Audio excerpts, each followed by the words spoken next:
How would you react if you found sexually explicit messages on your 13-year-old daughter's phone sent uninvited by a boy in her class?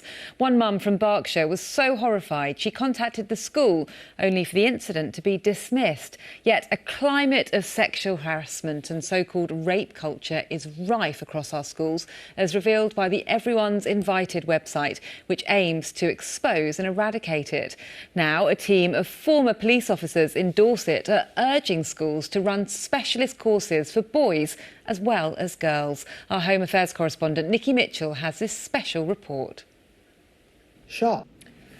Sarah there talking to Nikki Mitchell, who's with me now. And Nikki, some people might be surprised that Sarah took her daughter's case to the police. Sexes, after all, boys could also be victims of toxic sexual behaviour, and that abuse can happen in same-sex relationships as well.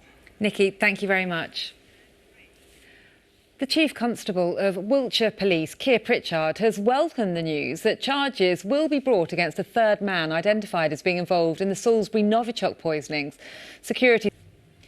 A Sussex man who was born deaf and now has only 10% sight left says he's felt left out, unsupported and forgotten throughout the pandemic.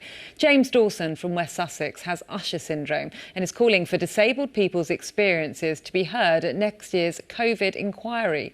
According to the charity Sense, here in the south, 75% of disabled people say their needs have been overlooked and they haven't received enough support, while 65% say their mental health has got worse during the pandemic, and half of those surveyed say their physical health has also deteriorated. Claudia Serbasis reports.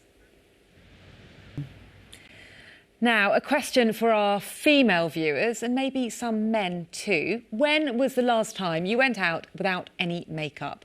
Most of us might struggle to leave home without applying a bit of mascara or lipstick, but for the younger generation, the pressure to look perfect can be overwhelming.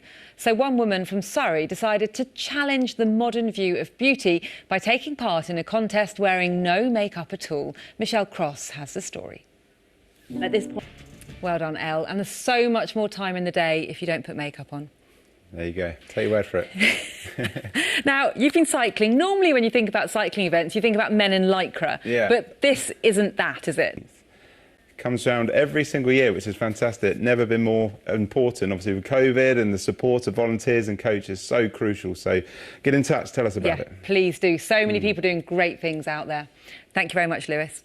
Now, throughout the summer, our reporters have been sharing their favourite places in the south with viewers. I took you to my family's beach hut on Hayling Island, while Tom Hepworth shared the secrets of a disused quarry on Portland. Well, tonight, in the last of this series, it's the turn of our transport correspondent, Paul Clifton, who takes us on a journey into the Wiltshire countryside and back through time. I also suspect Paul likes it because there's no reception there and he can't be contacted by us here in the office. That's true. Very true. I've loved that series. I've really enjoyed seeing everybody's favourite places. It's been brilliant, hasn't it? Yeah, it has.